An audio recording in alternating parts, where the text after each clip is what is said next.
tu n'as pas le choix. C'est comme ça que tu dois faire. On ne peut pas tout avoir. Ne cherche pas, fais comme tout le monde. Stop. Décide. Ce podcast, c'est le repère des esprits libres, de ceux qui veulent bousculer les normes, remettre en question les limites, les modèles, qui en ont marre qu'on leur dise quoi faire ou que ce n'est pas possible. Je m'appelle Joy et je serai votre hôte. Ici, on va parler sans tabou de tout ce qui peut brider ou pimper notre vie. Dans ce podcast, on va booster ton courage et ta sincérité pour oser ne pas plaire à tout le monde, assumer tes choix et cesser de chercher la normalité, la conformité ou le sans erreur. Parce qu'être libre, ça se décide. Bienvenue dans ce nouvel épisode. Aujourd'hui, on va aborder un sujet pour arrêter de subir sa vie. Et pour ça, je vais évoquer les compétences clés qui sont pour moi indispensables à développer pour justement vivre pleinement. Parce que je ne sais pas vous, mais moi, on m'a plutôt appris à développer des compétences en termes de savoir-faire pour apprendre un métier, apprendre une nouvelle activité, apprendre à maîtriser tel sujet, telle thématique. Et j'ai aussi appris des normes, des règles, de savoir-être. Alors, je ne vais pas m'étendre sur le sujet, mais à bien des égards, c'est surtout des normes de savoir-paraître. Parce que vous allez voir que les règles que je vais évoquer aujourd'hui, les piliers, pour moi, c'est plus de l'ordre du savoir-être qu'autre chose. Donc c'est surtout comment appréhender la vie, quelles sont les règles du jeu de la vie pour pouvoir s'exprimer en termes d'être et de faire. Pour la faire très très courte, on va parler des life skills. Eh bien, on va rentrer direct dans le vif du sujet.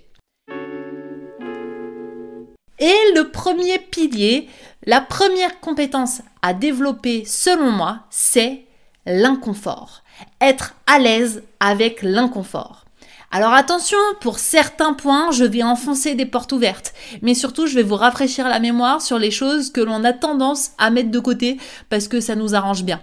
Et l'inconfort en fait partie. Parce que moi la première, dans beaucoup d'expériences de vie, je me suis confrontée à l'inconfort et pourtant, je me surprends encore aujourd'hui à râler parce que c'est inconfortable et que j'aimerais bien être un peu tranquille, que j'aimerais que la vie soit plus douce avec moi. Mais par essence, la vie est inconfortable.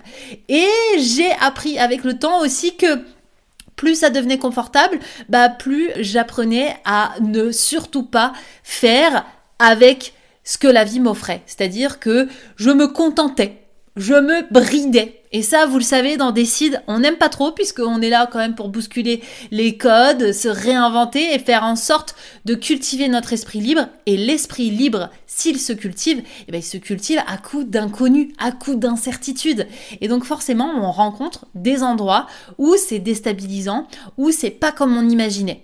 Mais vraiment, sur ce premier pilier, ce que j'ai envie d'aborder, au-delà de la notion que la vie est inconfortable par nature, c'est que nous avons à choisir nos inconforts.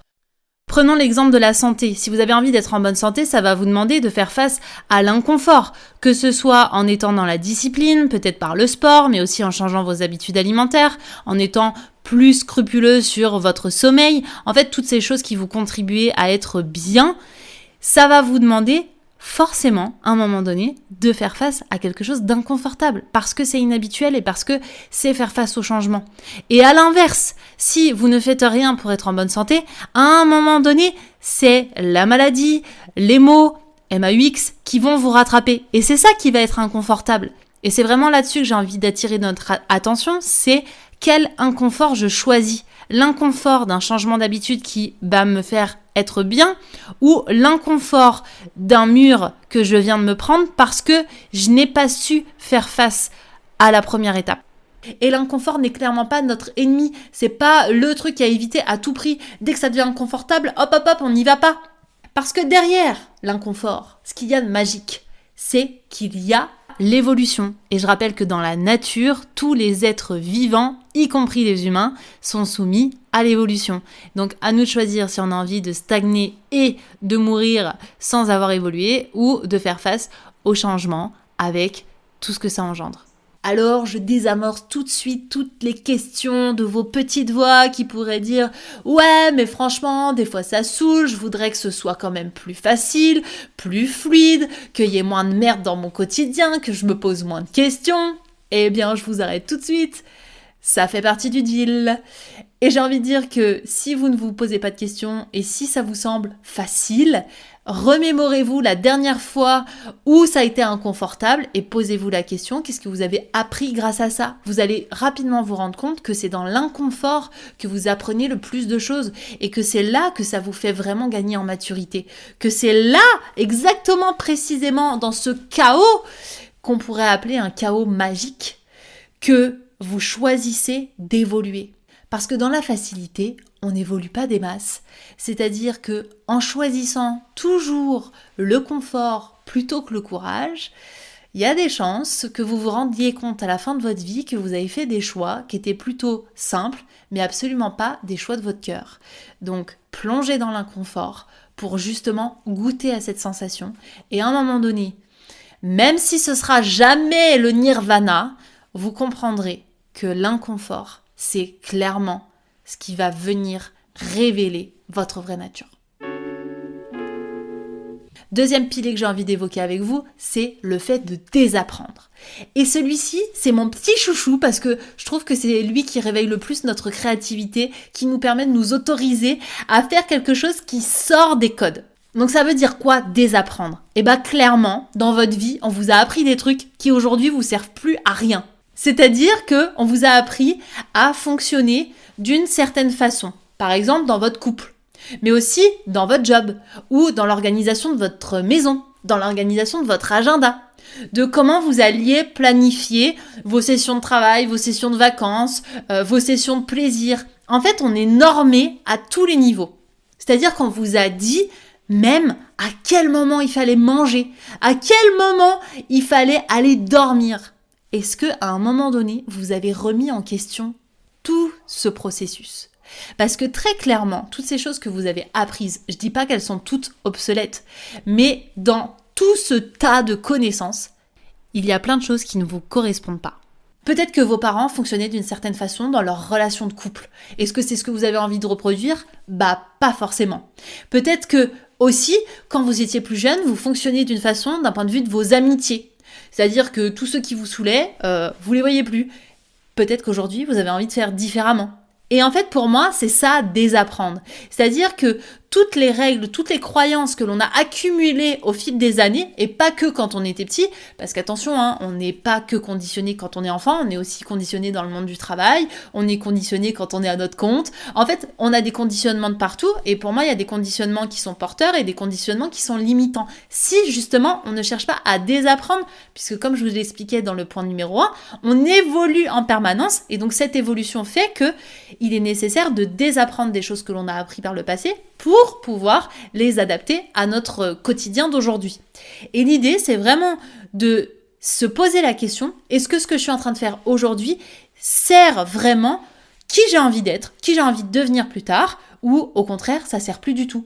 Par exemple, si vous êtes à votre compte, peut-être que vous avez fonctionné pendant des années avec un système de semaine week-end, et que c'est pas ce qui vous convient. Moi en tout cas personnellement c'est ce qui s'est passé et je me suis rendu compte que j'avais plus envie de fonctionner dans un système très normé salarié alors que j'étais à mon compte. C'est-à-dire que si j'avais envie de travailler le week-end parce que j'aimais ça, eh bien ça me posait pas de problème.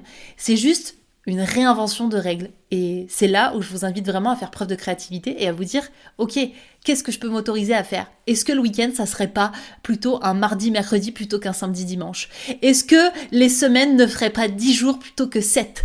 Bref, vous pouvez tout réinventer à votre guise parce que finalement, qui a dicté les règles? Moi, j'aime bien poser cette question. Alors je sais que certains d'entre vous vont vouloir me fournir des réponses de c'est les Romains, c'est les Grecs, c'est tout ça. Ok, mais est-ce que c'est adapté à ma vie aujourd'hui? Malgré tout le respect que je porte à ces gens qui ont énormément de connaissances et qui ont fait nos normes d'aujourd'hui, est-ce qu'on est obligé de les suivre? Pas toujours, si c'est pas raccord avec notre vie. Je vous laisse réfléchir à tout ça. Troisième point, et c'est peut-être l'un des plus difficiles et fastidieux pour l'espèce humaine, c'est être responsable de sa vie. Alors ça, je sais qu'on a souvent tendance à blâmer l'extérieur et à se dire, puisque j'ai vécu ça, puisque ma mère a été comme ça, puisque dans mon transgénérationnel, il s'est passé ça, et ben ça explique pourquoi aujourd'hui, je suis comme ça. Et donc, si j'ai envie de rester dans ma posture de victime, j'y reste parce que j'ai des choses qui peuvent justifier ça. Prendre sa responsabilité, c'est cesser de dire c'est la faute des autres, c'est la faute de l'extérieur. C'est reprendre sa souveraineté sur notre façon de réagir face à ces événements. Oui, il y a des choses dans votre vie qui vous ont façonné, qui ont fait la personne que vous êtes aujourd'hui. Que ce soit une part de vous qui est plus ou moins anxieuse, une part de vous qui est plus ou moins structurée, une autre part de vous qui a peur, une autre part de vous qui est hyper rebelle. En fait, ça n'a aucune importance. L'idée, c'est pas de se dire c'est la faute de, c'est à cause de, mais plutôt qu'est-ce que j'en fais aujourd'hui? Comment je me saisis de ça pour faire en sorte de reprendre mon plein pouvoir? Parce qu'en fait, vouloir chercher tout le temps une justification à notre comportement, c'est cesser d'œuvrer depuis sa pleine puissance. C'est en fait aller chercher à l'extérieur des justifications, des liens avec ce que l'on ne fait pas, ce que l'on n'incarne pas aujourd'hui.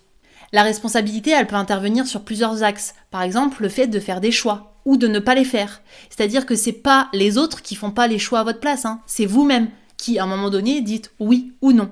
Et ça, je sais que ça peut être difficile à entendre parce que justement, ça devient inconfortable quand on parle de responsabilité. Et on a souvent tendance à se mettre dans la posture de la personne qui n'a pas le choix, alors qu'en fait, on a la possibilité de décider, de dire oui, de dire non, d'être d'accord ou pas d'accord. Effectivement, il est nécessaire de prendre son courage à deux mains et de se positionner.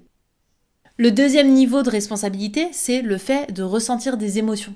Des émotions qui peuvent être parfois inconfortables, qui peuvent être parfois néfastes selon comment on les manifeste. Et pour moi, le dernier niveau aussi de responsabilité, c'est justement le fait de prendre conscience que nos réactions ont un impact. C'est-à-dire que être responsable, c'est pas être égoïste, c'est pas je fais tout pour ma tronche et je m'en fous des autres, c'est avoir conscience que nos réactions sont dans notre zone de contrôle et que ma façon de réagir va avoir un impact sur l'extérieur.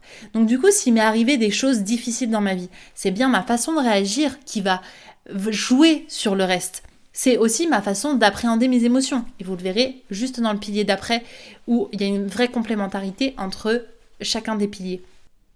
Être responsable, c'est avoir le discernement entre ce que je maîtrise, ce sur quoi j'ai le contrôle, mes pensées, mes émotions, mes réactions, mes actions, et ce sur quoi je ne peux pas agir, le comportement et les réactions des autres, les événements passés, etc.